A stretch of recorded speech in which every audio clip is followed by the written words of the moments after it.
A lot of real estate in the book marketing world is taken up by the 5 biggest publishers, whether we're talking about marketing of books online, through social media, on prize lists, or on the front table of your favorite bookstore.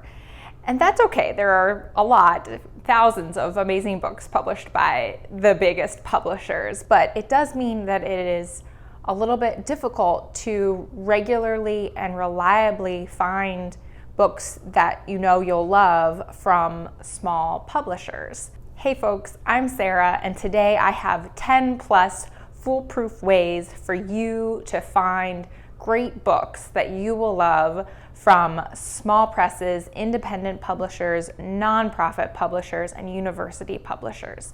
So let's get going. So first up, we have award long lists. Literary awards are a great entry point into exploring the world of small publishers and independent presses. Most long lists are going to include at least a few books that are published by these smaller publishers. For example, the recently announced 2022 National Book Award long list included a bunch of books published by independent publishers, including Shudder by Ramona Emerson, published by Soho Press, included in the fiction category, and Scattered All Over the Earth by Yoko Tawada, published by New Directions in the translated literature category, and that's translated from the Japanese by Margaret Mitsutani. The great thing about awards long lists is that they are already vetted by judges, so you know that at least somebody has liked these books. So they're a really great starting point to find books that you may love from independent publishers. And if you haven't yet, check out this video for a big long list of many literary awards that you can explore. Number 2 is your local bookstore's newsletter or social media feed.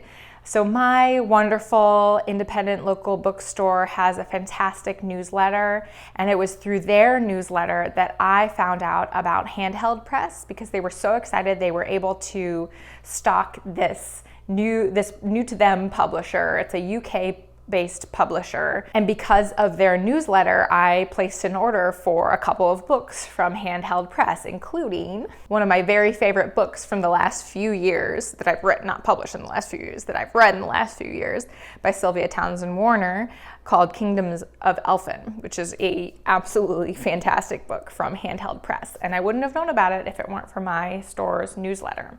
But there are also other stores that you could follow that maybe aren't in your local community. For example, I frequently visit Powell's website and get their newsletter, and that's the largest independent bookstore, I believe, in the US and located in Oregon. And they always have great lists of indie presses on their website. And there's also a book bus called the Cincy Book Bus in Cincinnati, and I follow her in her Instagram, and I'm pretty sure that's how I originally first heard of Persephone. Another UK-based publisher was following the Cincy Book Bus's Instagram feed, so check that out for sure. That's a really fun independent book bus. And I think that you'll find that small independent bookstores are really keen to support small independent publishers. It kind of makes sense, right? Small bookstore hyper-focused on their particular community, and a small press hyper-focused on their particular community of readers and writers. So I think it makes a lot of sense that some of our best independent bookstores are supporting a lot of our very best independent publishers. Number 3 is Forward Reviews. Forward Reviews is a website and a print magazine that is completely dedicated to publishing reviews of small, independent, and university press books. They not only have book reviews, they also have interviews and their very own awards they call the Forward Indies. And I just recently subscribed to their magazine, and it is jam-packed full of amazing presses. You got children's books, you got cookbooks, you have literary fiction, you have genre fiction, nonfiction, university presses. It's all in here, and it's a fantastic resource if you want to dive in deeper into the world of independent and university presses. And you don't need to subscribe to the magazine necessarily. You can go online and find their reviews. But there's something really special about actually getting a magazine in the mail these days. Similarly, there is another website called the Independent Book Review that is also completely dedicated to publishing book reviews on books that are exclusively published by small independent presses. They started in 2018, and according to their website, the team at Independent Book Review were really sick of seeing smaller presses ignored on the shelves of bookstores and in the bigger book review publications, and so they decided to do something about it and come together and start their very own book review source just focused on these amazing writers and books published by smaller presses. And one thing I really admire about them is they publish only positive reviews, and that's something I kind of aspire to here on this channel as well. And I know that's a little bit controversial of a subject, but I think when you're dealing with a publisher and an author that already has a smaller readership, I don't really see the point in publishing something negative that will potentially hurt their already more narrow audience. So that's something I admire about their website, is that they state right out front that they post only positive reviews about books that they really love. So you know, if you go to their website and you see a book listed, that's a book that they're going to recommend. So you might want to check it out. Number 5 is Publisher Weekly's fall and spring announcements. So every year, twice a year, in roughly June and December, Publishers Weekly puts out a big long list of the books that are going to be published in the upcoming fall and spring, roughly half of the year. And what's really great about the list online is that it's broken down by genre or type of book, but then when you click on like literary fiction or cookbooks or whatever it is, history, science fiction, and fantasy, then it takes you to a big long list that's organized by publisher. So you can just scan it and look for the names of publishers that are independent publishers, or if you aren't familiar with a name of a publisher, you can then look it up and see if it in fact is an independent publisher, and see what their deal is, see what kind of books they publish. And each book comes with a couple sentence, 1 or 2 sentence description of the book, so you can get a sense of whether it sounds like it would be a good fit for you. But it's a really fantastic resource for finding upcoming new releases by independent publishers. Number 6, podcasts. There are tons of book-related podcasts out there, but 2 in particular that I love for finding specifically books from independent presses are Between the Covers, hosted by David Naiman. This is a podcast that is a long-form interview. Each episode is one interview with one author, and a significant, if not majority, of the interviews are with authors who are being published by independent presses. And the podcast is really a celebration of the kind of thought and innovation and talent that are coming from these smaller presses. It's super smart, and in particular, if you're a writer, I highly recommend it. David Naiman and his guests go deep into the craft of writing. It's a really, really great podcast, and it's through that podcast that, for example, I first fell in love with the work of Natalie Diaz and with Jenny Erpenbeck. So those are 2 great interviews to start with if you haven't listened to that podcast before. And then another great podcast is Verses, that's put out by the Poetry Foundation, and it used to be hosted by Franny Choi and Dinez Smith. And it's completely focused on poetry, and it is the funniest, most wonderful podcast out there that's dedicated to poetry. I'm sure there are plenty of funny poetry podcasts, but as hosts, Franny and Dinez are particularly delightful, and every episode, the poet would read 2 poems from a particular collection, or just 2 of their poems. So it's a really fantastic chance to hear the poems and get a sense of whether it would be something that you would want to pick up if you want to pick up more of the poet's work. And vast majority of the poets are being published by small presses for sure. And it's through the Verses podcast that I fell completely in love with our new poet laureate of the United States, Ada Limon. As you can see here, my Ada Limon collection. And of course, the poetry of Franny Choi herself. And, they've had so many wonderful poets.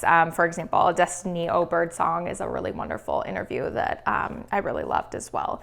So check out those two podcasts and let me know in the comments if you have other great podcasts that you listen to that you would recommend. If this list has been at all helpful to you so far, I hope you'll hit the like button because that will help it spread to more readers like us who are interested in exploring the wide world of independent presses.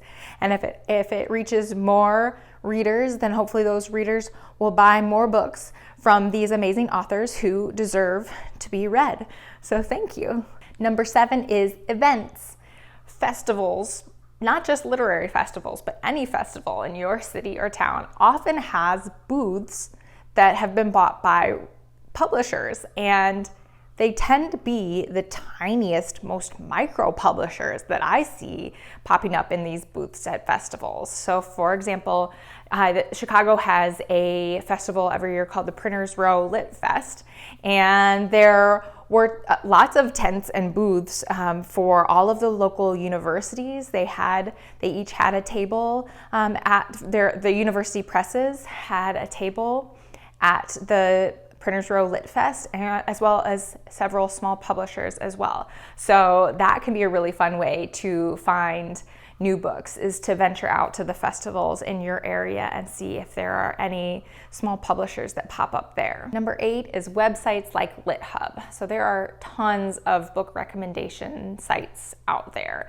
but I like LitHub in particular because their reading recommendation lists put the name of the publisher front and center, so you don't have to go searching for who the publisher of the book is. There are some of these wonderful websites out there that produce long lists of books to read in different categories, times a year, whatever it is.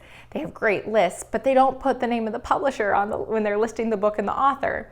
LitHub lists the publisher, and they always are really inclusive about independent publishers and small presses on their list. So they are one of my go-to online resources for finding incredible new books to read. Number 9 is small press distribution. Small press distribution is a distributor of books, but specifically books published by small publishers. So they sell books published by these small presses to wholesalers, to bookstores, to libraries, and also directly to consumers. So you can actually go on their website and you can order books directly from SPD. And what's really cool about their website is they often highlight like a hand-picked selection of books that they've really loved from really small publishers. And so you get a curated list right directly from their website, and you can go ahead and buy it from them, or you can write the book recommendation down and go pick it up from your own local bookstore or library. And they also include lists of books from their publishers that have been award winners, and there's all sorts of things to explore on there. And they also have a big long list of all of the publishers that they work with.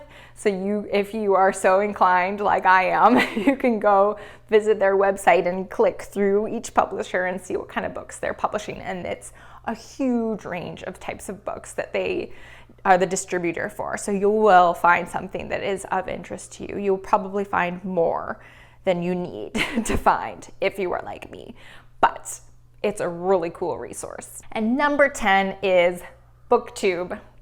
BookTube is, of course, an incredible resource for finding wonderful new books to read. And what I love about BookTube is so many times your booktubers are actually holding up the book. You know, it's different than going on a website where you can see the image of the cover. When a booktuber actually has a book and they can flip through it, you can kind of get a sense for what the cover feels like, you know, what it looks like, how big the book is.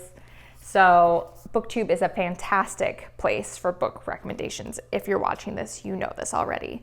However, there are many booktubers that have wonderful content on independent publishers, and 3 that I have really enjoyed in particular, and I feel like always have really great representation of unique and interesting publishers, are Jen Campbell, Miranda Mills, and Books and Bow. So those are 3 channels where I found out about really cool new publishers, and there are so many more out there. If you have a favorite booktuber that does a lot of content on independent publishers, please mention it in the comments below. I would love to hear and go watch their videos as well. And that leads me to number 11, which of course is me.